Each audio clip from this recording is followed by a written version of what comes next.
Hey y'all, so today I'm going to show you how to make these cute wooden bunnies for spring. So to start off, I got this piece of wood from Lowe's. I cut it down to about 7 inches and it's about 3.5 inches wide.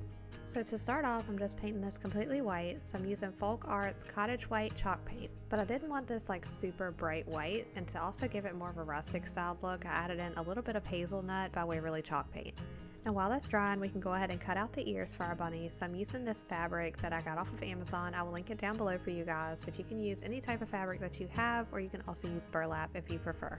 Now I am freehanding the shapes of my bunny ears. You can use a stencil if you prefer, but I'm okay with it not being completely perfect. I'd rather it have like that wonky styled look. And when I'm creating, I like to go with more of the quirky sides of things, just so you don't have that pressure of having to make it completely perfect. So that's one of the reasons why I like to go with like rustic styled looks as well, just so it can take that pressure off of you, and that way you can just have more fun when you're creating. So for these bunnies, I'm doing something a little bit different. I'm actually painting the ears. The first two bunnies that I made, I did not paint the ears of them. I just left them completely plain. So you can leave them plain if you prefer, but I did want to add a little something special to these. So I'm just painting the inner parts of the ears with the pink, and then I'm shading around the edges a little bit with some of my hazelnut, and then mixing in some of the white into the hazelnut just to soften a little bit. I also add a little bit of white to the pink as well, because I don't want it super deep colored. I want it to look kind of natural.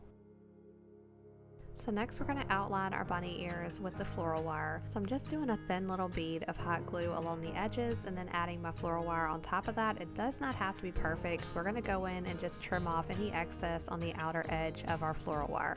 I'm adding the floral wire because the fabric will not stand up on its own. It's a little too thin for that, and also these kind of help with shaping your bunny ears, so I just want to be able to form them to the shape of how I want them to look. And as far as deciding how much floral wire you'll need to outline your bunny ears, I just start by taking the beginning piece of your floral wire and just kind of drawing it along the edge of your bunny ear and then bending it right at the tip up there, and then you can bring it back down around the side, and that kind of gives you a rough idea of where you need to cut it to make it the right size for your bunny ears that you create. So you can see how cute these little ears are once they're finished. So now that we have them complete, we can move on to attaching them to our wooden block. And I'm using my staple gun to attach them at first. This just gives it a secure hold, and then we'll go back in and add a little bit of glue to secure it even further. And to add a little bit of depth to our ears, I'm just pushing my two floral wires together, and that pushes out some of the fabric to the back side of it, and that's what I use to attach with my staple gun. So once all that's stapled down, we're just going to go in and add a little bead of hot glue around the ears. This just adds extra hold to it, as well as keeping a shape of how I want them to stand up. So this is where you can kind of bend them and adjust them to how you want them to look.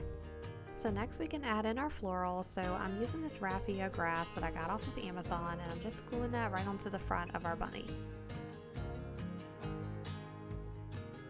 So I'm also using some of this preserved cassia that I got from Solowood Flowers. I just had some left over, so I've been using a lot of that for my spring crafts lately. And then of course just adding a simple little bow on the front to tie it all together.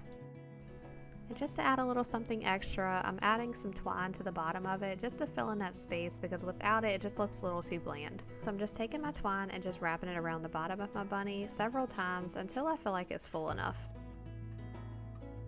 And then just secure it to the back of the bunny, and then we're going to make a simple little bow and attach that to the front on top of the twine as well.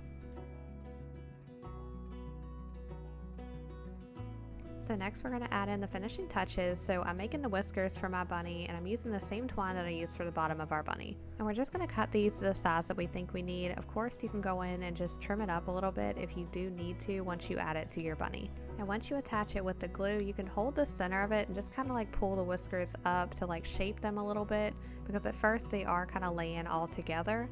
But if you do that and hold it with the glue, then it'll glue them kind of at the angle that you need them. And then we're just going to add in a cute little pink button for its nose.